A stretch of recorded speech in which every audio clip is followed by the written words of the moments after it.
This is the Conelrad Alert. Civil defense information will be broadcast at 6:40. West of the Rockies, you're on the air. Hello. Y2K, how can we prepare? Stop a few of their machines and radios.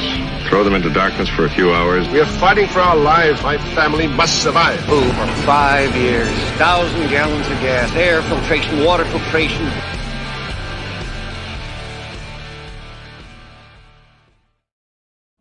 Hey guys, Toolman Tim here, coming back at you.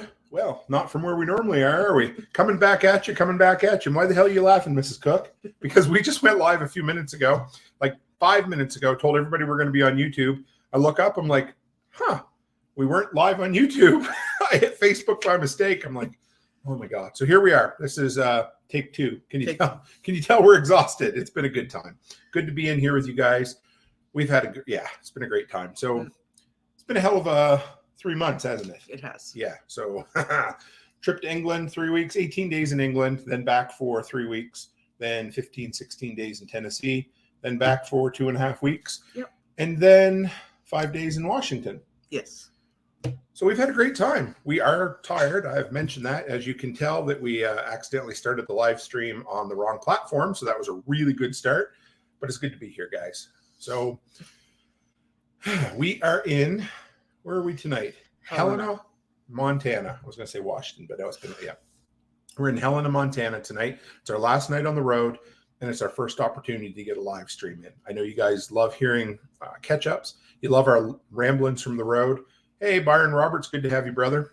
And we wanted to share the happenings of the last few days, how much fun we've had, how tired we are, and where things are heading. Did I say that already? No.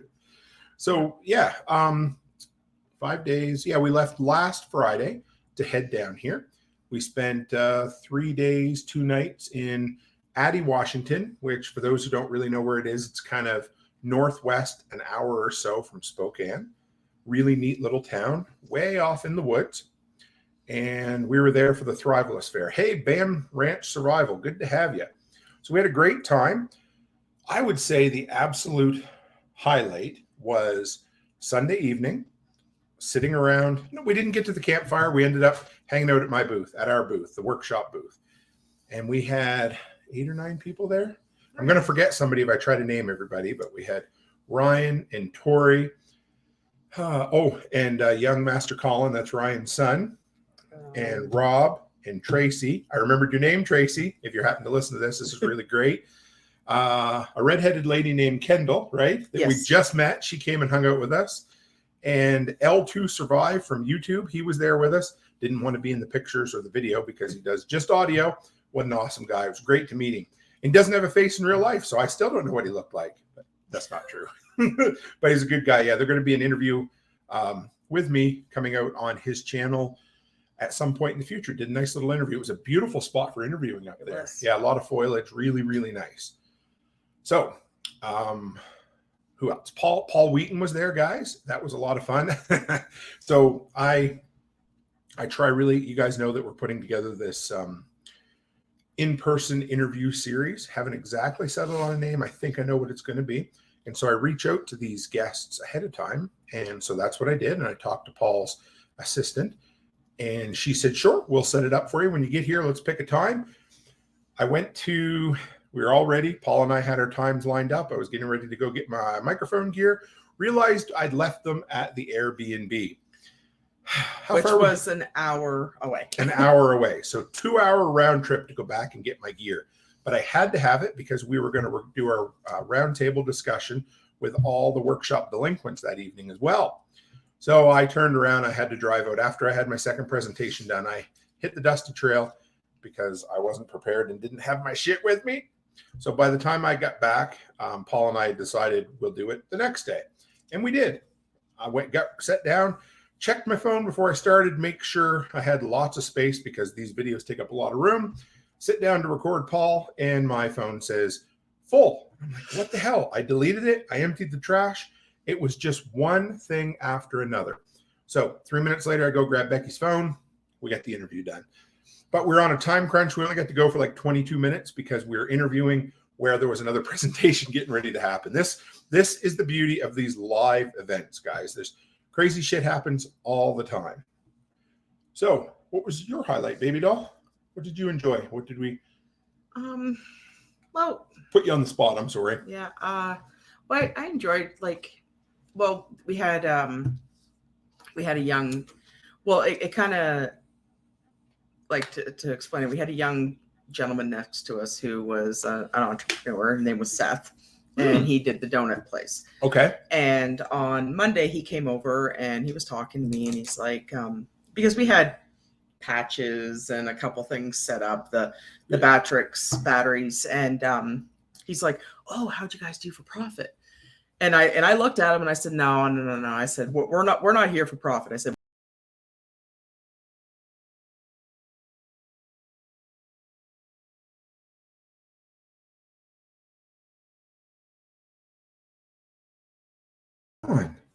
there we go. Hey guys, I don't know what just happened there. He keeps touching things. Yes, keep going, Mrs. Cook. You can talk. So anyway, so he come over, and I said to him, I said, no. I said, we don't do this for profit. The main thing that we come to these events for is for Tim speaking, and the number one is making the connections. Absolutely, 100%. And we like to have the connections, and those connections follow you, because like when we go to another event, then you can be like, "Oh, I know you. You're so-and-so from this one, or you're so-and-so from this one." And then you kind of build that community, and then you have those connections, and those people are going to be the ones that hopefully stick with us in this journey. And then that we can, drag them along, kicking and screaming with us. Right. And he was like, "Oh," and you could tell he didn't quite understand. And Sure. I'm just like, "No," I said, "Nah, there's not really nothing here that we're here to make money for." And like, now that being said, we did sell the most stuff we've ever sold at an event. So which was actually pretty cool. Yeah, we had our biggest amount of income that came in from this. So it was part of the business. Yeah, no, and it was cool selling the stuff. And I sat at the table and stuff, and it kind of felt like it was like an underrated yard sale, sure, or something. But it was cool. I just sat in the shade, and I could hear you talking, and I could hear the presentations because we were close to the main tent. Basically, see me where you were. Yep. Yep. Yeah, and but no, like just connect. I think my favorite part was just I met Ryan and Colin, and it was nice making the connections with L2 Survive, which he gave us some pretty cool information to look over, and just having those connections later on so that we can have, build up our channel. Absolutely, and our community and everything. Yeah. From there, so I sat down. I had an interview with Paul. Hey, one step closer. Great to see you. Yeah, we had impromptu live tonight. I know it's Tuesday night, and I'm sure everybody's outside having a great time. So we had an interview with Paul. I spoke twice. So the schedule got mixed up there. That was it is what it is, guys. Hey, Tori, there's Tori the mom. Nobody showed up at the numbers, but everybody's here. Good to see you guys. So we had so I get there. There was a mess up in the scheduling. So instead of me speaking in the morning and in the evening, they're like, or in the afternoon, they're like, "Hey, can you speak back to back in the morning?" And I'm like, "Sure, I'm flexible." I mean, I don't look flexible, I know, but I'm flexible. So I moved it around. Worked good the first day, spoke both times. A1, I was very happy with the turnout. Mm-hmm. Day 2, there was another kind of whatever, and nobody showed up to my first presentation. I was like, "Oh, crap. This really sucks." So Tori, I grabbed Tori and I'm like, "Hey, we're going to have our interview. We're going to sit down and we're going to talk." So her and I sat there where the presentation was supposed to be, and we recorded another podcast episode, which was awesome. That was what I was all about. And she had a bunch of questions that she's like, "Okay, I got this question for you, Tim. I got this question for you." And every time she'd ask me something, there'd be somebody else ready to take me somewhere else or to do something else. So I'm like, we're going to sit down. We're going to knock all these questions out. Hey, Renegade. Hey, congrats on 50 episodes, brother. I heard that was a pretty big shindig. So proud of you. So yeah, so Tori and I sat down. We recorded that.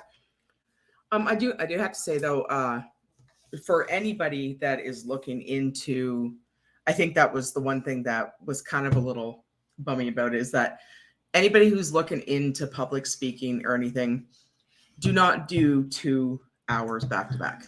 It's too hard on the voice, and it's too hard on and It's your hard for the content, audience, and it's too. hard for the audience, and it's hard. Your content bleeds together. It bleeds together, and then it's hard on the audience. And like, as much as people love Tim, nobody wants to listen to him talk for 2 hours. No, I definitely it's got to wouldn't- be yeah. broken up, and it is hard on your voice. Yes, It is, right? Like, and it is hard because, like, for some reason he won't use a microphone, which I would if they had a lapel mic, but all they had was a handheld mic, so But- I was good. So he would, yeah, but then you project your voice, and now he's complaining that his throat's sore, and so 2 hours back to back, it's not. If you ever go into don't ever do that. Yes, and we had a great time, and we're not definitely. running anybody through the ringer. No. But I would say another thing not to do at events is not to change the schedule last minute, because what happened was I had people who came to me That were disappointed. that were like, hey, because this is what we all do. I'm sure, and I know Tori did this as well. Whenever we go to an event beforehand, you look at the schedule and you're like, okay, if I do this strategically and I hold my breath and I run really, really fast, I can get to every single event I want to get to.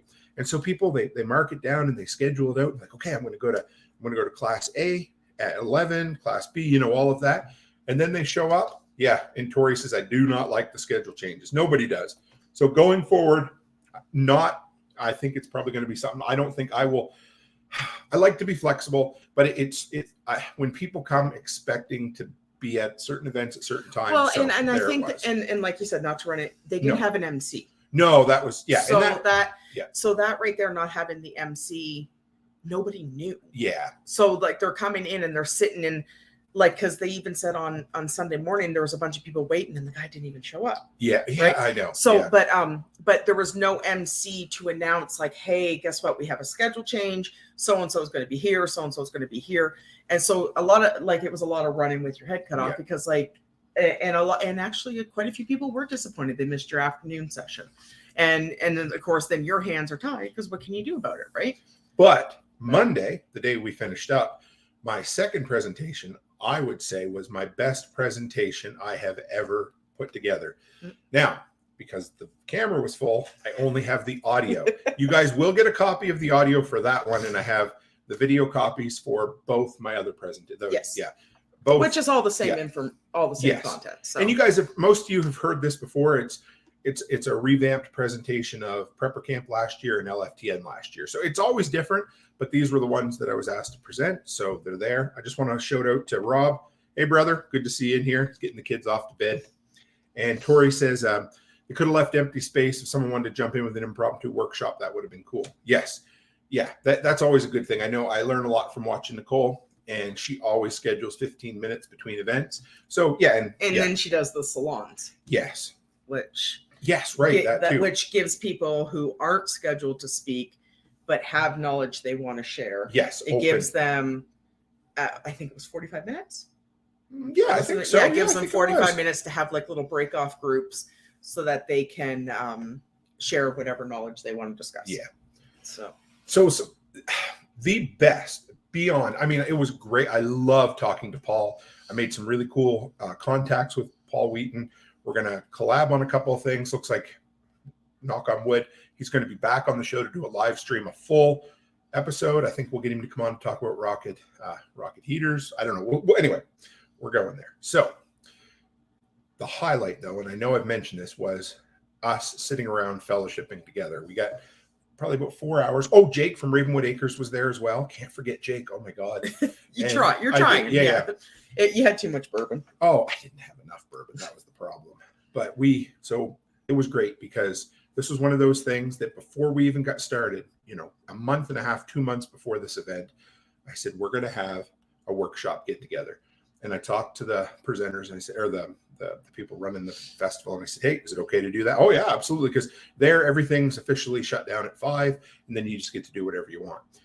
And how incredible. I've told you guys this before, and I know it almost probably becomes cliche at this point, but when I started this channel, I talked and I spoke to a community. I talked to a community that didn't exist yet, that was going to exist. And to be sitting there with 9 or 10 fellow delinquents sitting around That's right. That's really okay. great. It's Drinking fun. bourbon, chatting away, recording a full hour podcast episode where we all look to the future and say, what are we going to get done this year? Everything. Oh, yeah. Just awesome. Have a good night, Byron. Good to have you. I know we're late tonight, guys, but it was great. So some of the highlights from our trip, because you guys always love hearing about those. We weren't even an hour and a half south. The very first morning we left and we came across the cattle liner flipped over in the road. Remember, babe? Yes, we did. Tell them about that. What was that all about? Well, it was just it was just on its side, and then there was cows running down the highway. They were trying to catch them. Don't downplay it. It was hilarious. It was hilarious. Made me sad. It's Yeah. not something a lot of people probably get to see. I've never seen well, that I felt before. bad for the poor little thing that was laying down. Looked like she might have been hurt. Yeah, she looked like she was hurt. But there was a couple of them that just didn't give a shit, and they were just scrolling down that highway, and there was a pickup truck trying to corral them, and they weren't having none of it. Looked like the driver was okay, but Yes. but yeah, it was flipped over. There was obviously still cattle in the cattle liner. It was an interesting scenario. I think we came across 3 accidents on our way down. Yeah. One was a street sweeper that got sideswiped by something. And then there was a big one in Helena here. Oh, Remember yeah, what was on that one? intersection by the pizza ranch? Yes, and everybody just driving just a little too crazy. Yeah, they kind of drive a little nuts here. Yeah, we've Yeah. noticed that here in Montana that the driving seems a little. They just don't give a shit. No. Also, we have our grab and go bag. So when we got back from Tennessee, we went through that, didn't we? We did. Everything. We refilled the whole thing. We get down here. I didn't have. No, you know what was happening is because I left you in charge of refilling. We did it together, though. Yeah, but you went and got the stuff and didn't get it. I know. Yeah. So apparently I didn't put deodorant in the bag for me. So we had to go to Walmart to get that. No big deal. But just because you're pretty sure you went through everything 3 weeks before, it never hurts at the last minute to just check things over. But it was a giant shit show before we left, though, right? Like just trying to get everything done. And we were just, it was. Like we left Friday morning and I literally packed Thursday night before I went to bed. Yeah, me too. So I just took a whole bunch of clothes and I just threw them in the suitcase. And I know I was just like, okay, as long as I got this many pants and this many underwear, but it's like I don't even know what's in there. So the night before we came down and stayed here in Helena and then went on to the presentation the next day. That night we were still making USB drive copies to sell at the event. I brought them with us and and we packed all your patches as well, guys. They're going to get mailed out tomorrow, just so you know. So they're a few days late. I packed them. Yep, she packed them. So we did all those in the hotel room on our way. It's been a shit show. It's been great. We love it. We fucking love the life we've built. But some days it's insane. Yeah. We bought a new cooler. A Yeti. A Yeti. I've been wanting one for a long time. I love the Yetis. Yeah. A medium-sized canopy green. Hey, Snow Farms, right on. She said, hey, y'all, I came in right at shit show and packing. I may have done that a time or two. Oh, yeah. It was bad. It was really bad. Like, we got home and on Thursday, I left work probably, 5? And I probably should have left a little bit early. And then, of course, this one likes to get on the road like at 4:30 in the morning or whatever. And when I got home, it was a shit show trying to get the dogs done and trying to get. I was giving the truck a good cleaning. I was packing. I was putting the finishing touches on my presentations. I was getting all of our merch together to go. The cool thing was we got those battery packs. They showed up in Montana. And it looks like our silver landed today at our Montana mailbox. Yeah, sure. Yeah. We'll show you guys who haven't seen it yet. Oh, are they in here?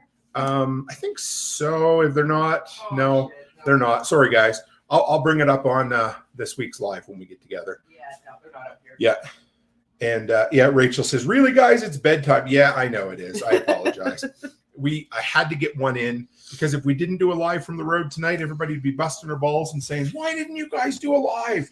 You needed to do a live. So we didn't. Anyway, here we are. That's Andrea, right? Yeah, Andrea. Yeah. I did manage to email you back, Andrea. Nice. I did. Good. I did see your email. I did. I flagged it. And I'm like, I'm going to answer that. And then I can't remember when I answered. No, you fell asleep.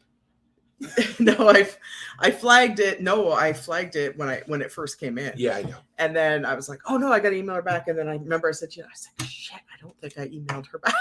But you did though, right? You I did. get Andrea? Yes, Okay, I good. did email her back. Yes, and feel free to follow up again. So, Rachel, it's almost 11. You do realize that lives is optional, right? Andrea said the Batrix things turned out pretty sweet. I just gifted one. Oh, right on. Nice. Yeah. They made him personalized ones that say Toolman Tim on them. Workshop with the URL on them. So it was really cool. Yeah. Sorry for keeping you up, Rach. I apologize. Just a little, not that much. So we bought a Yeti canopy green cooler. We really love it. Super nice. Yeah. Heavy as shit, but it's a medium, kind of a small, compact one. Holds quite a bit. Here's a funny story. We bought it here at it's Sportsman's Warehouse or something like that.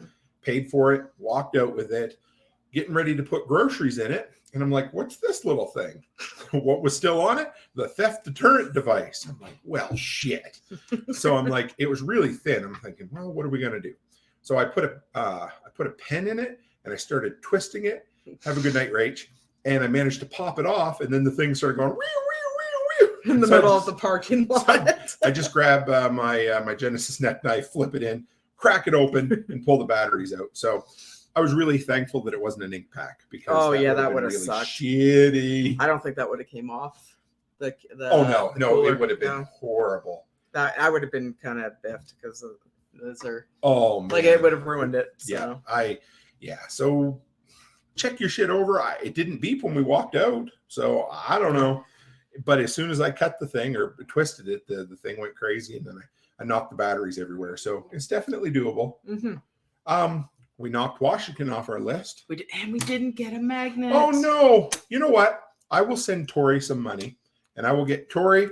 If you're listening, can you get me 2 Washington magnets?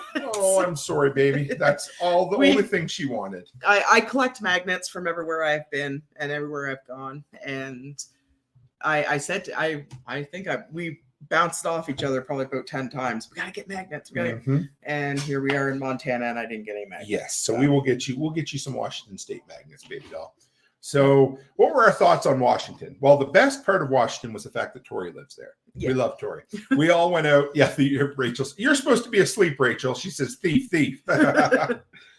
So we went out to the buffet last night, the Golden Corral with Tori. I love the Golden Corral. Her daughter and her son. So great.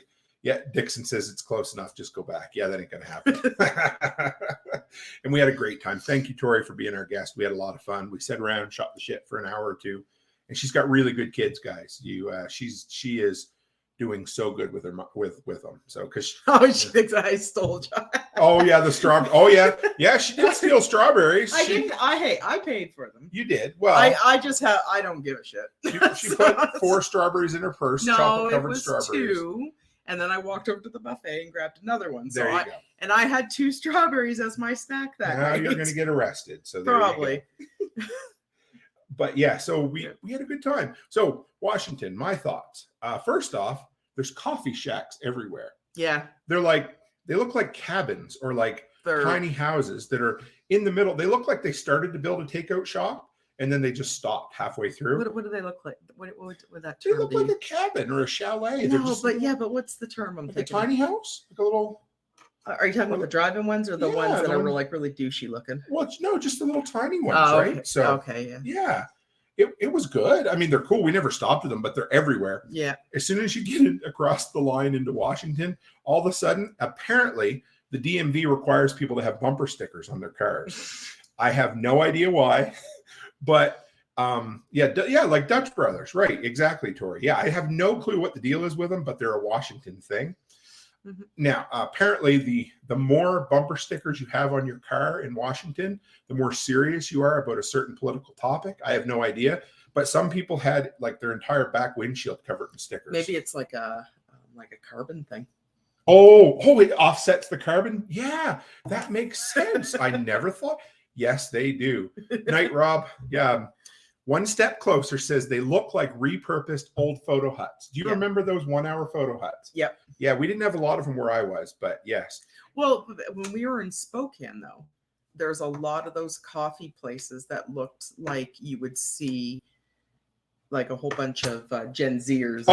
Absolutely. With the super tight pants and the man buns and all those wonderful people, but just like a step up from Starbucks. Yes, like, and we really should have went there for a coffee. Really douchey coffee places, yeah. And so one step closer says those stickers are holding the cars together. True. Dixon says they're rust repair patches, and Tori says she only has one Dutch Brothers sticker. And I'm not judging you, Tori. I just had to really get you going, And one step closer just got a Dutch Brothers down in Dallas. Okay. Huh. So we spent the night in Spokane last night. Spoke Compton. Went to college there. Yeah. So there's a lot of homeless in Washington, guys. I had no idea. I mean, you hear the stories, but there was a lot. There was a lot. And there was a lot of junkies. Yes. Yeah. We've seen quite a few. We seen one guy.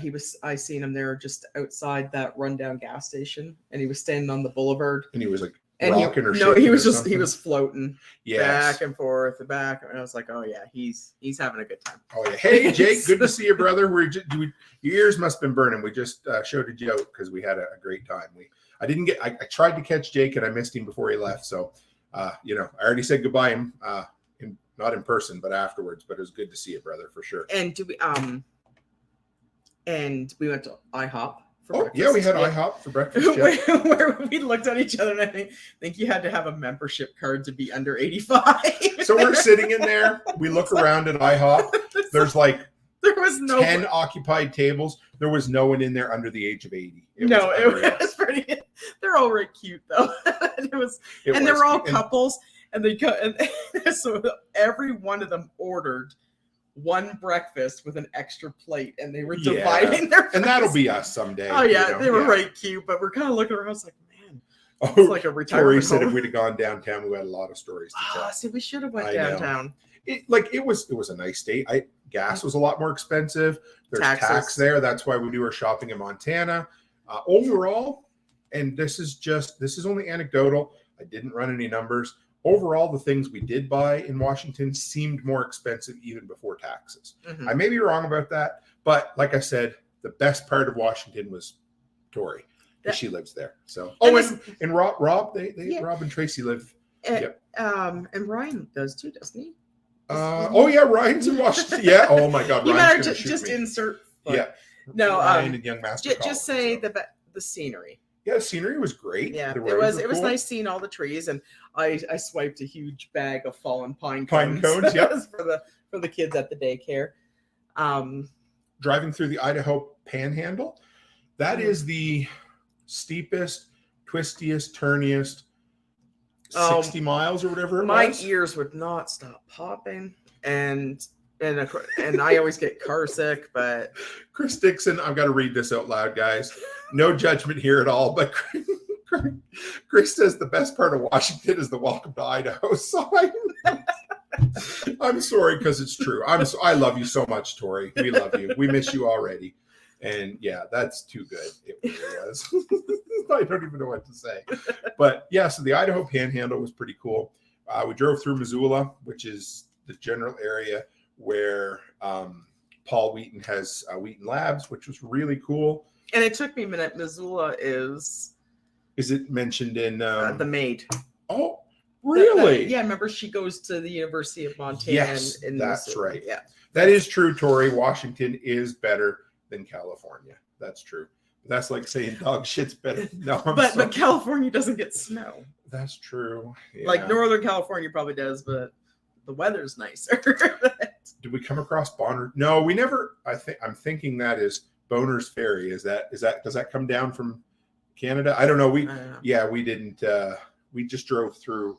And you know what's funny is we went all the way as far as Washington, and we have never been to BC. No, never. We literally have never stepped foot or driven into British Columbia yet. We have driven all the way around it. We went right to the border. I've been to Lake Louise, and now we've actually been south of BC in Washington.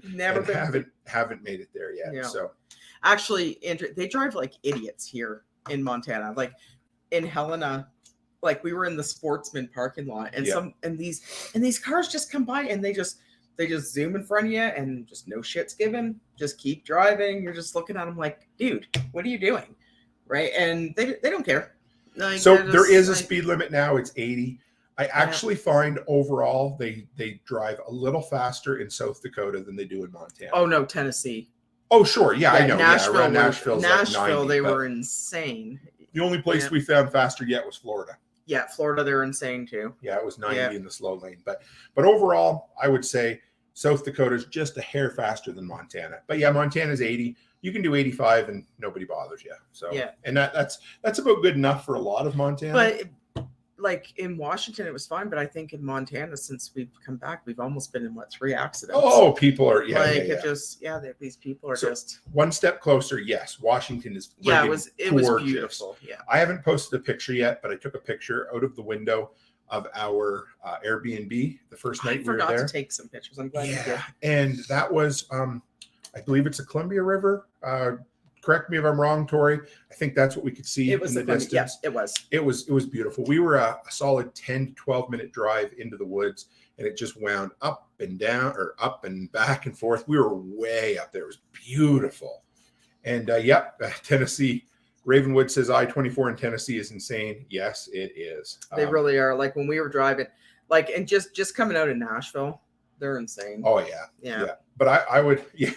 Tori said she's driven in LA, Boston, San Francisco. Spokane drivers are worse than them all. Yeah, Well, I drove in LA, and actually, I think we've gone through Boston. Oh yeah, Boston, New York City. Honestly, LA. Actually, I think what's worse than LA is Vegas. Yeah, Vegas. They're nuts in Vegas. And Vegas is so compact too, you know. Yeah, they are absolutely nuts there. And I drove, and we've driven through New York. I'll never do that again. No, my God. Because we were just in a taxi, and I couldn't imagine driving to New York City. And honestly, to top it all off, I'm going to say the worst place I've ever driven was Paris. Yeah, you did good. I'm proud of you. That is the worst place because they don't have stop signs. Remember, they have no stop signs. They have no yields. They have nothing. That is the worst place I've ever driven. So I have driven in New York City and just around the outside. I've driven in Chicago, Washington, California, everywhere. And the worst drivers I've seen are the 401 in Toronto. They were fucking. It's the only place I've almost gotten in a fight with a guy. The guy anyway. But I hated it. Now, on our last trip, the fastest driving we did was on the highway between Calgary and Edmonton, which was unreal. I couldn't believe how fast the traffic was going well over 90 miles an hour, which was insane. Yeah, but they're more considerate. Yeah, I mean, they get in their lane and they stay there at least. Yeah, right? no, because I found LA was actually, I didn't find LA was too bad actually. Like you get they drive like idiots, but I found I never got stuck in traffic, which probably hinders my perception of it. But I drove all the way up to the Hollywood sign, and then we drove down to Santa Monica, and it wasn't that bad. You did good. And I find in California that everybody knows the traffic shit there. So people are just like, we're all getting to the same place. You know, it's traffic jams. That's what, as long as you're patient there. I'm just going to shout out to Dan W. Good to have you, brother. But they are crazy in Florida. Down in Daytona, they're nuts. Kind of that's the 95, I believe, heading south, heading toward Daytona. That section there was 95 miles an hour, 90 to 95. And not to put anybody through the ringer, but there is nothing worse than being in Daytona Beach behind the world's biggest, oldest car being driven at 95 by an 80-year-old who can barely see over the steering wheel. So it is so dangerous. And they don't even care. They'll turn with no signals. They cut you right off. And then when you see them, they're like this. They can't even see over the steering wheel. And they oblivious to their surroundings completely. That's the worst. It was. Yeah. So we met a couple of cool potential partners for products and different things down the road. One's a really cool dude. I don't want to, hey Haas, good to have you. And it was a guy who can, it's basically I don't even know how to put it. Some sort of piece that'll pull the shell. I don't know, the shot out of a 12 gauge, melt it down, turn it into a slug. That was really cool. And then there was an apocalyptic well guy there that had these really neat they almost look homemade, but you put them together with pieces, and it's just a hand crank pump or a hand shaft pump. I don't know what you want to call it. We took here's another. Oh, do you have a picture or no? Of what? Oh, no. Oh, I thought you were pulled up. Sorry. No, sorry, someone's. Yeah. So improvements, things. Yeah. Well, they're like cut shells. This was different. So this dude is a machinist, and I really couldn't explain. He was geeking out on this stuff, and I'm like, it makes sense, but I can't quite. You're talking about the older, the shotgun guy. Well, yeah, he was a little bit hard to understand because you could tell he was excited about it, but he was really like, you could tell he didn't have the confidence. Yeah. In it, right. So he was kind of like, I don't understand any of this marketing stuff. And then he goes, well, maybe Tim can help me out with that. But I got his email address. Yeah. And he didn't even have an email address. I think it's his wife's email. It is, and a phone number. Yeah. He's like, you can call me or text me. So yeah, he goes, I don't know this technical stuff. So a few improvements we made this time, even though we did forget a few. So yeah, Renegade says he's reloading his own shells, making slugs from shot. So he talked about, when you have an unseated or a wrong seated bullet in a casing. So like, a brass casing or whatever. And there's when some sort of clamp, when you tap it on the table, it'll basically pull the bullet out.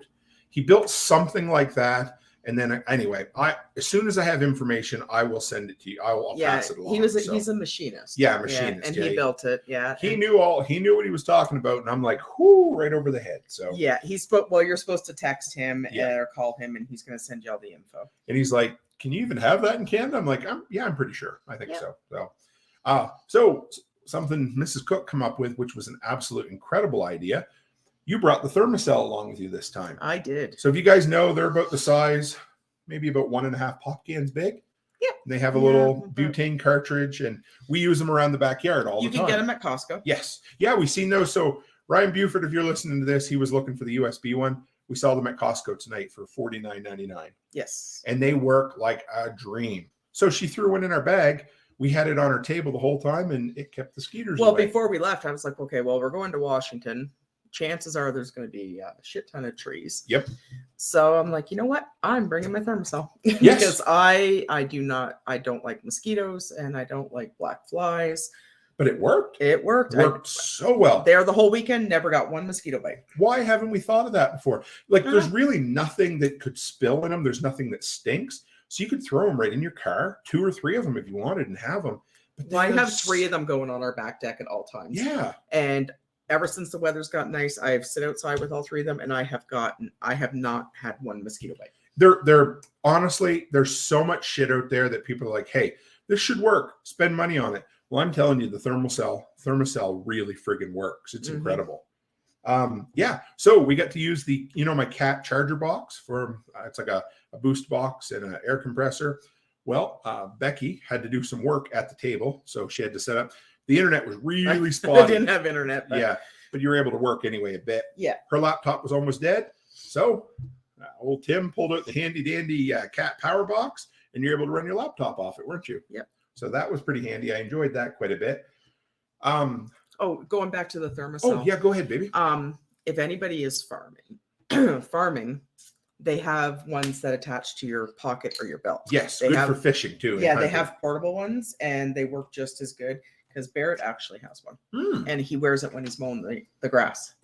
I did not know that. Yeah, that's he good told to me know. he has, because I had mentioned about him getting one, and he said he had one.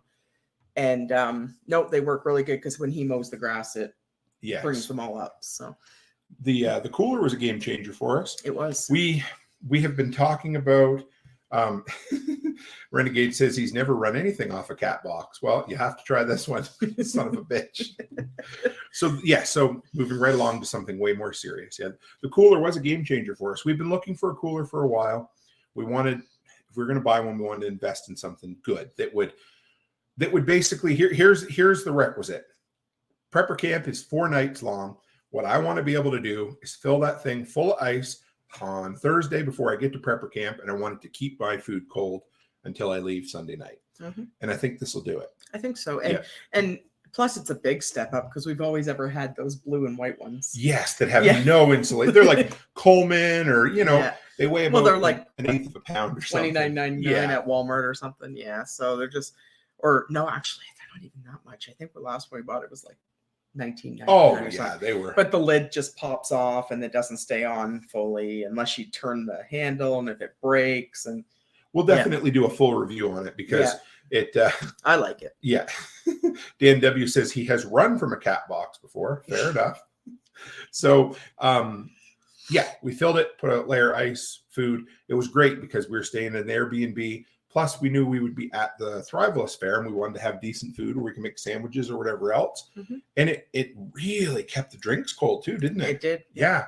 So for what it's worth, a good cooler is worth it. I mean, I thought playing with the idea of getting one of those 12-volt ones we used to have. Oh, yeah. They've gotten better, but they're really expensive. And I thought it was time we picked up a Yeti to test out. So yeah, well, everyone says how good they are. That's how I always justify a purchase is, well, I can just review it. Yeah, that's true. I can. Right? Sound like you're justifying your movies. Yeah, shut up. No. So, so-and-so said for stuff that we sold or merchandise we had, I tried something new this time. And I totally 100% stole the idea from Dave Jones, the NBC guy, because he said, you need to have content to sell at these events. So I went out and bought a bunch of USB.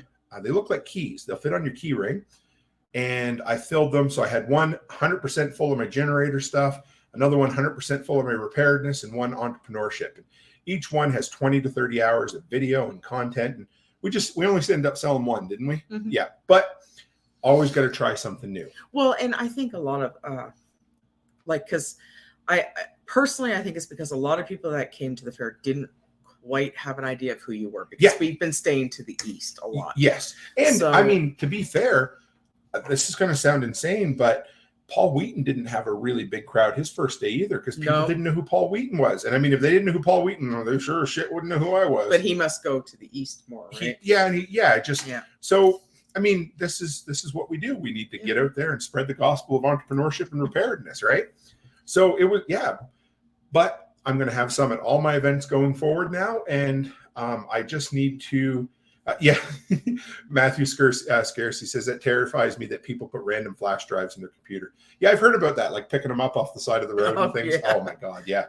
So mine are going to end up having, I need to print some sort of card with information on it so people know exactly. Get something done on Fiverr, and we'll get it on like a card stock or something. Oh yeah, absolutely. Yeah, because it's really the only way to do it now, because almost nobody has DVD drives anymore. It's not like you're gonna sell them a CD or a DVD or anything like that, right? Sell them a tape. Here's a cassette tape. Would you like one? Or here's my vinyl. Although vinyl's big, I don't know. But you could go back and buy that whole thing of the Bible, Bible ones, and you can record all your sessions on the tape. It's on tape. So we got to shout out one of those. Might sell in Washington though. That's true. The hipsters would love it. So Matt just launched his own podcast. I believe the title, I don't know how I remember this, is It Depends. So make sure you add it in your podcast. It's good to see Matthew in here this evening. He told me at LFTN that he was going to have 3 episodes recorded by the May long weekend, and he delivered. What a good man. So for what it's worth, brother, I'm proud of you. And Renegade says, sell old scuzzy hard drives. Yes, anything retro that, I don't know, whatever, right? That was the word I was thinking of for those coffee hipsters. Hipster. Yeah, sure. Yeah, it was good. But yeah, so Dave sells those gangbusters. He has, I don't know, he usually takes 20 or 30 to prepper camp and sells them out in the first day. So it's going to be something I'm going to have there. I'll probably put a little exclusive content on them. And Ravenwood says, my kids would buy it on cassette. I know. I keep talking about that.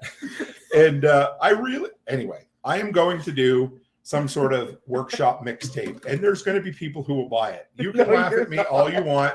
But listen, if Amy Dingman can sell an old-fashioned paper newsletter, then I can sell the Tool Me and Tim mixtape, and it's going to happen. So you can laugh at me. No, you're not even buying. Oh, I already bought the recorder. You know it's going to happen. You just need to get over it. You're such a loser. I am, but it's okay. I mean, I'm not looking at I have my notes here, so we wouldn't forget anything, guys. But And yeah, we're gonna Renegade says gonna load them up. Load up these only drives. We'll call them only thumbs. Yes. At least it's not full of only fans. But anyway, oh dear. So we met Rob and Tracy. I need to shout those guys out as well. Rob is incredible. You'll hear a lot from him on our roundtable delinquent discussion we had. So is he a frequent, like, does he was in earlier tonight? Yes. Does he come in our lives a lot? Not too often. No. He's the type of guy that is too busy getting shit done and making his life the way he is. Well, and he said he gets nervous in front of crowds. Yes. So, but I need to shout him out because he's building an incredible life, guys. You'll hear his story, and I'm really proud of him. And him and Tracy are just the sweetest little couple, aren't they? Yep. Yeah, Nope. they're pretty awesome. So yeah, I invited Tracy on to to join us on Telegram and everything. oh yeah, she joined the Telegram group. Renegade Butcher says new reel-to-reel media from the workshop. Yes. The problem is that new old stock on any of this shit is almost impossible to find anymore. So you pretty much got to buy old cassettes and record over them. So let's see. Yeah, I need to make sure I bring something to make coffee in. I didn't even bring a friggin' insulated mug this time. That's because we were. I know. No, I'm just. We were packing the night before, right? The reason I'm sharing this shit is so that you guys are like, oh, when you're ready to pack next time, you won't forget something as important as that. But I try to take notes of things I forget so that the next time around we won't forget, right? Who else did we meet? Here's a funny story. I'm going to share this story because I think it's fucking hilarious. So Paul was up speaking on the last day. And you guys know Paul Wheaton. He's rather eccentric in all the best ways. And as the presentation ends, I was talking to him and he's like, yep, made somebody mad. And I'm like, I wonder what happened. So apparently Paul used the F word and this gentleman was not too impressed. He goes, that's not the kind of language we use here. And something about kids. Yeah, because there's kids. And Paul's like, I use every word in the English language. Thank you. I was really sad that I missed it. So I just had to share that because Paul, you know what you get with Paul. He's fucking awesome. He has a way of telling you that you're wrong while smiling and laughing about it. And I appreciate it. His interview was great. It was so good. And yes, Renegade, you can totally send me an affiliate code for a French press and a grinder. I do have a big French press, but I need a smaller French press for sure. What else we got here? Well, we can share this picture. Sure. Go ahead. Oh, yeah. Oh, yeah. Go back a little bit. There you are. There's Tim and Paul. Goofy. I'm not sure exactly what's happening. Paul's like, we need to make a funny face. And so he's like, I'm like, I better do it too. In the live photo, you can go back through to pick the best one. For like the first half, I'm standing there like a dumbass. And then the second half, I'm like, I better grit my teeth too then. So it was fun. So something else, Becky and I had a long conversation about this while we were driving. I need to have a conversation with Nicole about it as well. Hey, Connor, good to have you, buddy. Oh, he was my supper buddy last night. We had. So Tori says, hey, Becky. Connor says, hi. Hi, Connor. So yeah, how does one, and this is because everything we do is a business. How do you make, how do you make sure that a trip or an event was worth it, right? Because you asked me that. So, of course, I love my wife, and she asks me the hard questions sometimes. And before we even got to the event, she said, Tim, hun, how do you figure out, because this was, you've been to the LFTN events, Tim, and the other one, she said, how do you figure out whether the event was worth it or not? And so I wrote a bunch of notes down, and I still am not 100% sure. I mean, first off, I would say the fact that we all got to get together in person makes it worth it instantly. And that's not a pat answer. That is a fucking God's honest truth. That's yes. Beyond that, a person gets to speak. So that makes it worth it. We get to go somewhere we haven't been before. We get to meet like-minded people. We get to, the next thing that I'm really working hard on at these events is creating content, right? And you see how busy that makes it at these events, don't you? Mm-hmm. Because before I wanted to, so exactly, Matt. We're gonna talk about that in a second here. And Renegade says, sounds like a good episode. I think maybe I should have Nicole on and we could talk about. I think we will.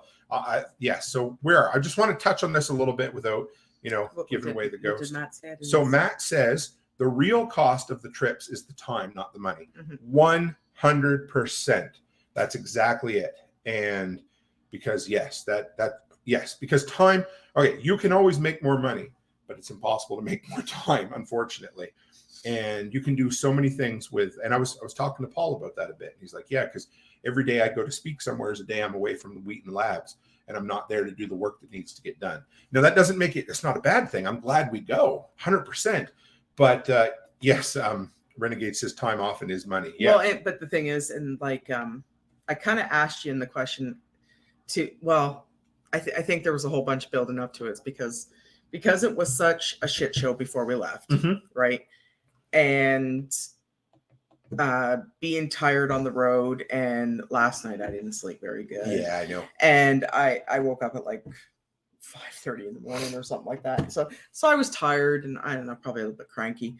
And of course, then now I'm getting calls from the daycare about the daycare and everything like that. So I just looked at Tim. I'm like, and that's what I said. It's like, how do you know it's actually worth it? You know, because because I know like meeting. Well, you actually asked me before we even got there. But remember, but I asked you again today. Remember, and it's like, because like you get to the point where you're just like, like meeting the people and meeting like, and I love Tori. I'm glad I met her, and I know like I now consider her a close friend because she is, because I need close friends, but no, but it's just but meeting the people, like you kind of like you get that scale, like, you know what I mean, like meeting the people is, yes, definitely that's a high one for me, but everything else, it's like, is it really worth it sometimes, you know? And it's just kind of like, because now I have to be back at work Thursday, and I'm going to be tired, and I'm just like, this is okay. Yeah, this right now, and we're going to be totally honest. The 2 days to a week after an event is the hardest time. And I tell everybody this because we come down from the high of the event. You know what they call it? They call it the after trip blues. Yeah. And it's like a hangover, right?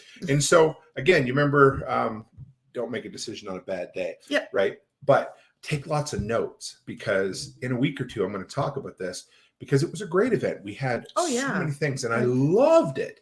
But it was a really cool exercise for us to talk about and say, what makes an event worth it? Because, take care, Dan W. Great to have you. Because when we're doing these, and there's, 6 or 7 this year that we're going to, you have to make sure, you have to figure out, you need to have benchmarks that will allow you to figure out, was something worth it or not, right? And that's what it comes down to. So we need to develop those benchmarks. You and I, we need to figure it out. Well, and we need to but not everything can be quantified either. That's the other thing. No, but we need to develop more, like, because when we're on the road like this, I miss the kids. Yeah. Like I'm having our time missing the girls, and I know they miss us, but then I'm missing the dogs. And so like I think next time I'm going to bring one of the dogs. That might help. Yeah, it will help. And if the girls aren't in school, they can come too. Yeah. But and it's just kind of like, it's just the after trip blues. But like you just get to that point where you just have to decide whether or not it's worth it, and whether or not it was fun going somewhere we haven't been before. Oh yeah, it was fun. And I don't want anybody to think anything different. No, I'm not downplaying. I wanted to share that. Yeah. For me, here it is. When I stood up on Monday morning and nobody showed up for my first presentation, that kind of sucked. You're a little discouraged. I was a little discouraged, and then I'm like, I have 1 of 2 fucking options here. I can be some little prima donna who's like, oh, nobody wants to come and see Tim. What the hell's wrong with him? Or I could be like, hey, you know what? Let's turn this into some awesomeness. It's because you forgot your deodorant. I did. I forgot my I stink, So anyway, but these are the growing pains that you deal with when you're going to new events and you're stretching your community and you're going to new, and everybody from the workshop showed up the first day and like, hey, let's all sit front row and cheer Tim on. And then, Paul Wheaton was there for the first, listened to my presentation, and he was offering some pretty good advice while we were going along. It was awesome. And the other thing is, more and more and more at these events, I'm trying to fill every minute, and I don't want it to get, but that's what because you only have 2 or 3 days, right? Mm-hmm. So it's the same as when we travel now. We try to just travel for about 10 hours so that we can stop, maybe do a little shopping, and then go out for a meal, because that's what we like to do. Well, and it doesn't burn us out. Doesn't burn us out, exactly. Yeah. But try to, because you only have so much time and you have to do everything you can with it. And for me, I think the biggest thing is sitting together, and the content, making content out of these events, because this is what I want to pull out of it, is bringing back experiences for everybody else. Well, and that's what I told Mr. Seth there from the donut place. Yeah. It's about the connections, right? Right. But the problem, then when you go back on it, if you do too many of these events, then you're not at your peak. Right. You know what I mean? And you're not at the level you want to be, and you're not at the level that all your people expect you to be at. And then they're not getting the best of you. And that's hard too. That's right? what I don't ever want to do. And you're right. And I've been struggling with that these last 3 weeks, because I'm not bitching. I'm not complaining. This is what we want to do. Yeah. But I don't ever not want to be on for people. I don't want to show up to an event and be like, I don't want to be here. I don't want to talk to you. Right. I don't have time to. I'm too tired to answer that question. And I will never be that. And if I ever am, I want somebody to punch me square in the fucking nose. I'll do it. But we were just tired leading up to everything. And when we got here, it was great. We had 2 great days of being on, and I wish we could stay in that circle, sitting there talking for about 3 days straight, guys. That to me was the fucking highlight of the whole trip. Yeah, it was like, what we should do is we should do like a giant map of where all your delinquents are. Sure. And then have a meeting ground. Oh, find a central location location. Oh my God, that's a great idea. And then have like our own event with all the delinquents that come down over like 2 or 3 days. Mm-hmm. But it's close enough that everyone can drive. We could do that. And it won't. And we could have a camping event somewhere or something. Yeah, like some sort of a delinquent get together. Renegade says, "Nice try, Fed, FBI." He's trying to get everybody on a list all in one place. Well, and while you're at it, could I get your social security numbers? And I also need your addresses and possibly a couple credit cards. And if you send all your credit card numbers, we're going to put them in a draw. And if any of them are lucky, we'll send you. Yeah. Yeah, that's true. One step. So, Midwest Preparedness Festival. I'm going to be at that in September. Mm-hmm. So we definitely need to have a workshop get together there as well. That's in Kansas. So you may or may not be with me, Darylyn. I don't know for sure, but but that's what I'm saying. Like, but if you can draw out or figure out where everyone would be coming from, and try to accommodate so that everyone has about similar driving time. That's a really great fucking idea. Yeah, and then we can have like because we want to use our land in Tennessee for that. Right. But that's going to be too far for Tori to come from Washington, right? Right. So if we had like a central location. It's a great idea. Yeah, and then we could have like a delinquent delinquent weekend workshop. We could have Andy Higginbotham there to do the food too. Andy, absolutely. Yeah. I think that's a great idea. And even if we didn't do a lot of presentations, it wouldn't cost. And you know what? Even to make it better, it won't cost anybody to come to the event because they're all belong to the delinquent workshop. Everyone just brings some food. Yeah, it would. And then everybody, contribute to the food, and you pay for your camping spot. Because Matter of Fact's podcast, they have a camping trip every year where everybody gets together and they provide all the food and everything. And, yeah. Oh, that would be awesome. Yeah, kind of like a 3-day potluck. Yep. One Step says we could have Josh butcher a pig for the barbecue. That would be incredible. Yeah. So maybe we'll plan on something like that for 2024. How's that sound? I would love that because we're not going to be doing it this year. I'm going to Italy. Yeah, I know you are, but that doesn't matter. No, we'll still do it. No, but I'm saying no. I think we should. Yeah. And then it'll be like a 2 or 3 day potluck. Mm-hmm. Everybody we can arrange like an entire menu, and then we could be like, hey, if you're coming, can you bring 8 dozen hot dogs? Can you bring the buns? And then like everybody brings something to contribute to all the meals, and then we get somebody to help cook, and then basically anyone's just paying for is your gas, right? And contributing to your and paying for your tent site. Now here's the other option: we could do 2 of them. We could do one because he said it'd be Black Hills or Wisconsin. We could do one in the Midwest, and then we could do one down south, Tennessee. But we want everybody to get together. I know, right? Yes. Because I want people from Washington. Like I want Tori to meet people Tori's from menu planning. Yes. Yeah, like I want Tori to meet somebody from Tennessee. And we I want could do carpooling. Tracy to meet somebody from Tennessee. Yes. Like and I want that would be awesome. Letty and Amy and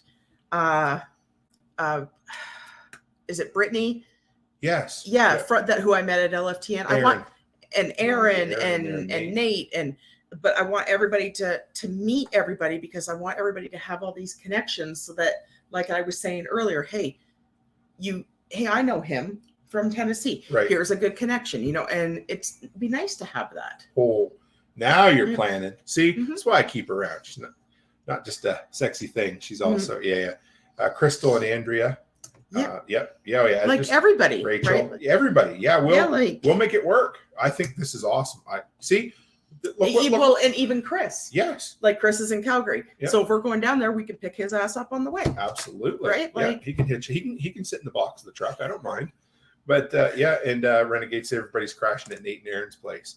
See, we'll make it work. They're pretty middle, aren't they? Yeah. They're in Ohio, right? Yeah, you almost sound like a Gen Z there for a minute. You're like, they're pretty mid, No, they're in the middle though, with Ohio, right? Yeah. Chase the Illinois Raider to the state. Renegade says yes.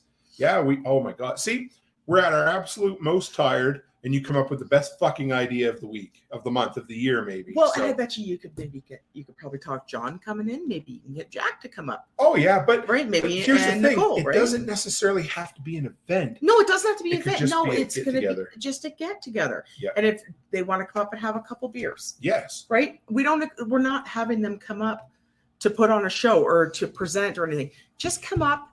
Be you, have a couple drinks with us. It's going to be a conversation. Yeah, like it'd be like a conversation. Two nights in potluck suppers, yeah. Whatever we want to eat and all we want to drink, and we'll stay up as late as we want. Yeah, and we will plan and we will. And it also gives everybody, and if we can get everybody else to come up, it also gives those people a chance to talk to them if they want to. Right? Yes, like we'll call it an open social event. Yeah. So like if you're coming down, you're like, oh man, if it sounds kind of left wing and open social. No, shut your face hole.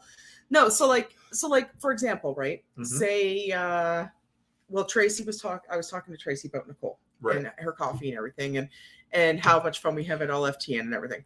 But so she could say, hey, Nicole, if you're going to this event, could I have 30 minutes of your time to pick your brain? Right. You know what I mean? But I don't expect anybody to stand up and do a speech or anything, but it just gives the person a chance to meet everybody. So here's another idea, because I'm always thinking, Renegade says we call these shindigs.